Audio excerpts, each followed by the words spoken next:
Okay, good morning, Zaundi. We have been talking about self-doubt and the things that affect us, that cause us to have self-doubt, the reasons that could possibly cause us to have self-doubt, doubt about our abilities, doubt about the way we can be able to serve God, the way we feel about ourselves, and all that.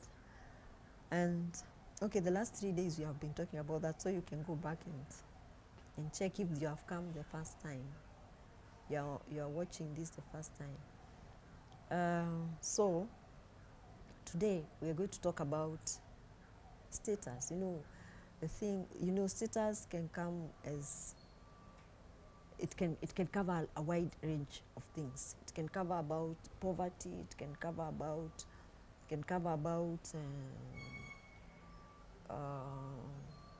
singleness. It can cover about joblessness. It can cover, it can cover a wide range of things which will make us feel a certain way.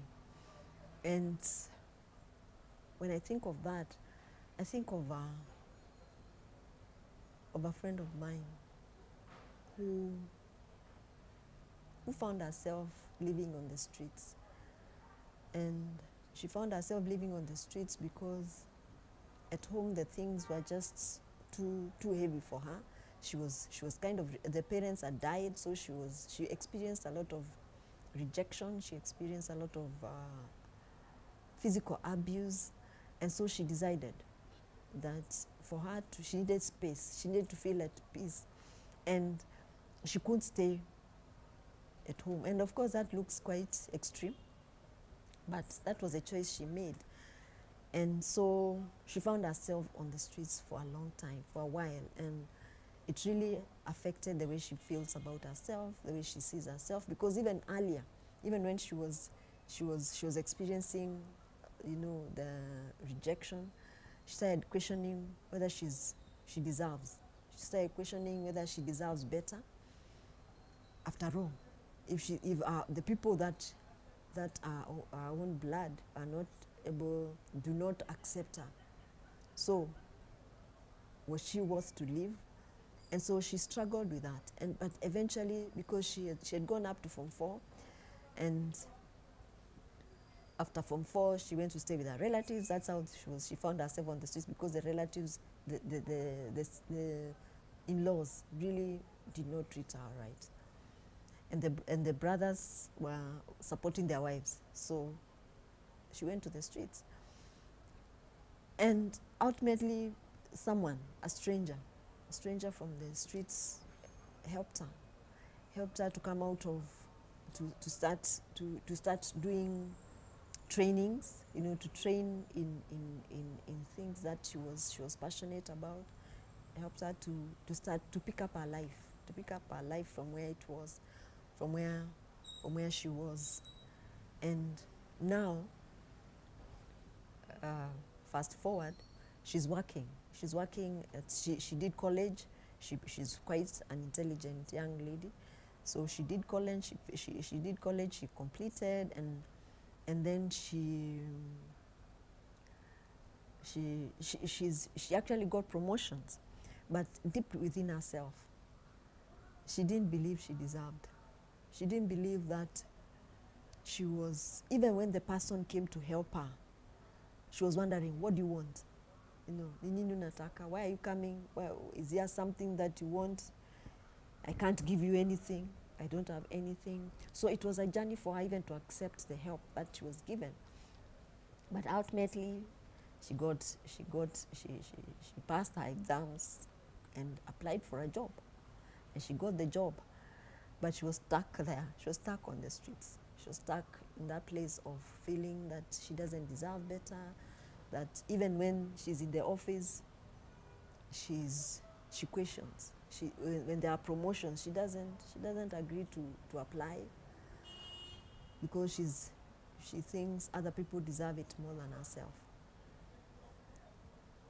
And so sitting down and talking to her and helping her to see herself as the person that she is, as has taken a journey, you know, has taken a journey because our beliefs go back to that place. Once you, the truth is, once you start thinking a certain way about who you are, and you have the self-talk of continuously telling yourself that every time you want to do something, you tell yourself, who are you? Who are you to talk? Who are you to even apply? Who are you? Do you think you deserve? So that self-talk and the beliefs that she picked over time have caused her to just be in a space where she couldn't see herself better. She couldn't see herself as this qualified, as this intelligent, as this gifted young woman she was. She kept on back, her thoughts kept on taking her back to that place. And because it had become a belief, she had reference points that showed her that she does not deserve. She got stuck there. And that was the same thing with Gideon. I think when we talk about Gideon, we talk about a man whose status totally conflicted with what the angel talked about. It is in Judges. I know I've not given scriptures, but I think you can just look for the scriptures in the Bible of the stories that I've given. And Gideon was found by the angel in doing the wrong thing. Okay, he was harvesting. I think he was harvesting wheat in a wine press. And when he was approached by the angel, he said that he's a least. He's a least in his family. His family is the least in the tribe of Israel, I think. And that had stuck with him. That stuck with him because that's what he kept on hearing. That's what he experienced. And ultimately, the fact that as Israelites, they were really put down by one of those tribes, by the enemies. They were put down by the enemies that they couldn't even lift their head because of their experiences. So when Gideon was approached by the angel, he just gave his CV, and his CV was he was least he did not deserve. Until the angel called him, the angel called him, "You man of valor." He said he can't do it because of that CV that he had of himself. But he told the angel told him, "Arise and do what he was being told." And he still couldn't believe until he put, what are they called? He put some fleeces so that he could believe that what the angel was talking about was the truth. And the story of Gideon talks about the way status can actually affect us. The way, whether it is poverty, you're so poor you cannot be able to lead, you cannot be able to become better. And even when you are put in a place of authority, if you don't deal with that place of poverty, it still comes to sit on you. It comes to give you problems. And so when I look at that story, I look at so many areas in our lives that may hinder us from feeling that we qualify to step up and serve God, qualify to step up and take opportunities as they come to us. And so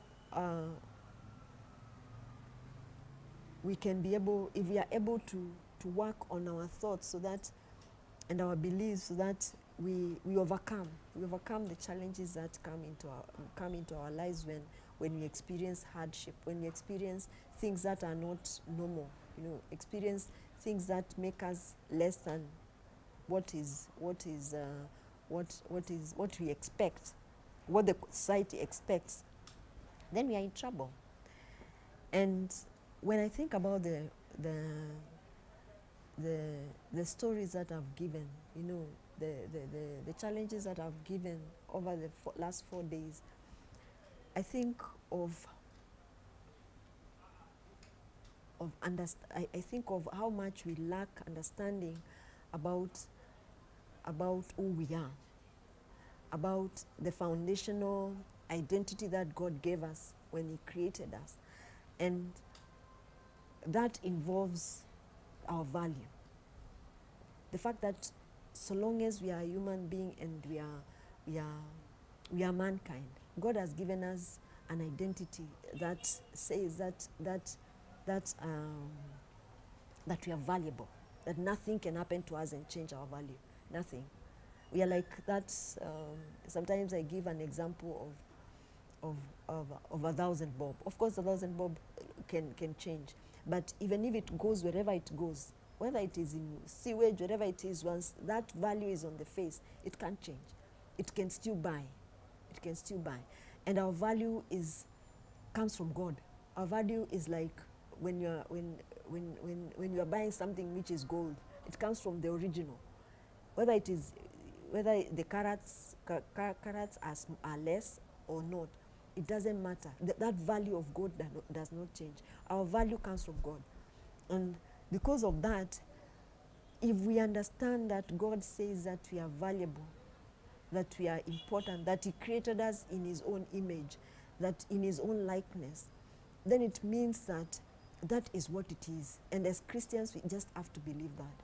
He says we are more important than a sparrow, I think. He talks about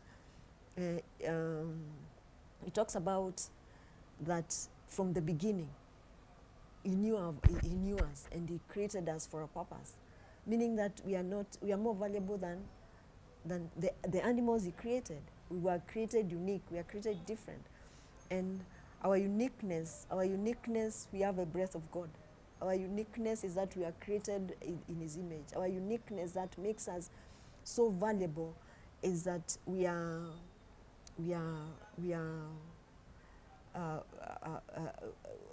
were created different from any other. We are created different from any other, created and then formed. So we are different, and our value has to stick on us. Our uniqueness has to stick on us as human beings, so that we can stop devaluing ourselves and feeling that things that happen to us affect our value. We just have to know that what God put in us is different. It's not something that can change just because someone has taken advantage of me, has raped me, someone I'm poor. The value does not change, because ultimately, whether you're the person who is poor, if they go to Ruto's state house, you're still that person, because our value is within us. It's not without. It's not about what happens to us, it's what is within us. And sometimes we want to put value by buying things, by buying houses, buying property, and it is good to have all those. But remember that those things are things that can be taken away from us. And when they are taken away from us, does that mean that our value go down? It doesn't. So just understanding that. The other thing is about being enough. When God created us as kids, we come packaged with our gifts, we come packaged with our talents, and we come packaged with what God has in our hearts, meaning in His heart for us. Meaning that if I am supposed to be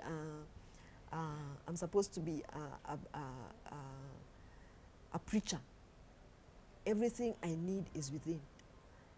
The only thing that we need to do is to enhance, sharpen it, work on it, accept it, understand it, and work on it, and ask God to help you to work with Him, so that we never feel we are never less than who we are. We are enough. We are packaged as we land on this earth. Another thing that affects we are affected, which affects us and give us self-doubt, is feeling that we are not lovable because of our experiences. But God says that He loves us. Regardless of what you feel, we are lovable, because He doesn't choose. He says He loves us, whether you are a sinner whether you are, whether you have, whatever you have gone through, his love for us is what causes him to want to, is what caused him to give his son, so that he can regain us back. And to finish, that gives, what comes into my heart is, I think a song that really makes sense to me whenever I think about that is reckless love. You know, just, he gave up everything. Is a God who leaves the 99 to come and pick you from that place where you are not worth. According to you are not worth, because of sin you are not worth, but he picks you up. So just understanding the love of God, understanding that you are valuable, understanding that you are enough, helps you to start looking at yourself differently. And so every time you're thinking negatively and pushing negative things, you know, self-talk, that is negative, we go back to that place. We go back to our source, and we remember what God has said about us. Thank you.